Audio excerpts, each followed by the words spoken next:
The other day I was watching a review of Super Mario Bros. 2 from a YouTube reviewer I actually really like. Some call me Johnny. It was from years ago. He had gone through the first 4 Mario games, Mario 1 through 3, and no, 5 Mario games, I guess. Mario 1 through 3, the Japanese Mario 2, and Super Mario World. Well, when he was doing the review of Super Mario Bros. 2, the American version, when he got to the end, he commented on how it was lame that it was all a dream, because the end of Mario 2, Mario wakes up.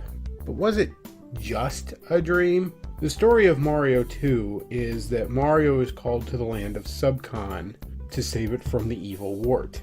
Villain we never see again, basically, other than I think a cameo here or there.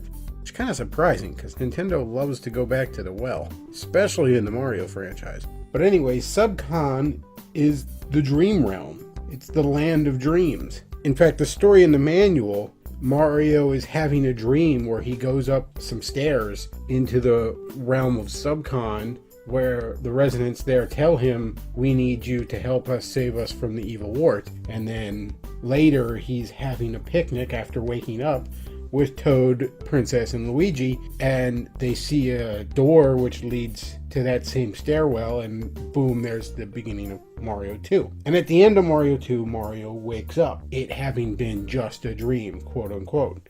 But again, he was fighting in the dream realm, so of course he was doing it while dreaming. That doesn't necessarily mean that it's just a dream.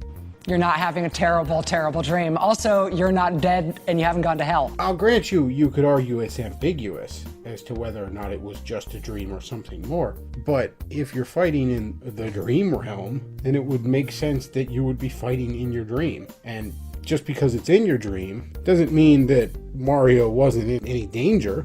The body cannot live without the mind. Same with Princess Toadstool, back then we called her. We didn't call her Peach. Toad and Luigi. I mean, if you accept the idea, if you're willing to suspend your disbelief that, the dream realm exists, like some sort of astral plane, then in theory, I guess you could be hurt there. I mean, just ask Johnny Depp's character in Nightmare on Elm Street, whether or not it was just a dream. And that always kind of bugged me, because it just seems like people are not paying attention to an aspect of the story there. It's in the dream realm. So of course he wakes up at the end. What would have made the ending less ambiguous would be maybe with like a 4 split screen, you show all 4 of the characters waking up from the same dream. But as it stands, the idea that canonically Mario 2, the American Mario 2 again I should say, is just a dream, just never made much sense to me.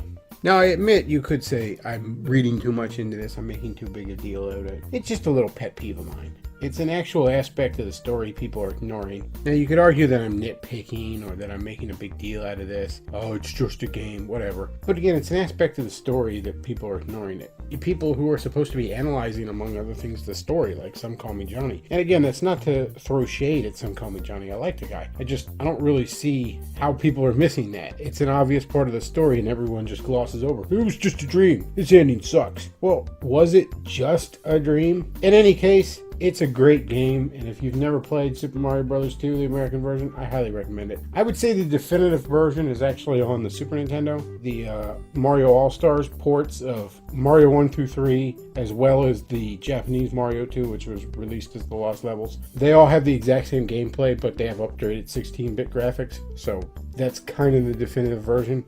But Mario 2 on the NES is no problem either. Or I'm sorry, is it the NES? It's always an argument among Nintendo nerds whether you pronounce the shortening of the Nintendo Entertainment System as NES or NES. But I'm rambling on. Thanks for listening, folks. That's all I got for now. Pet Claw off out.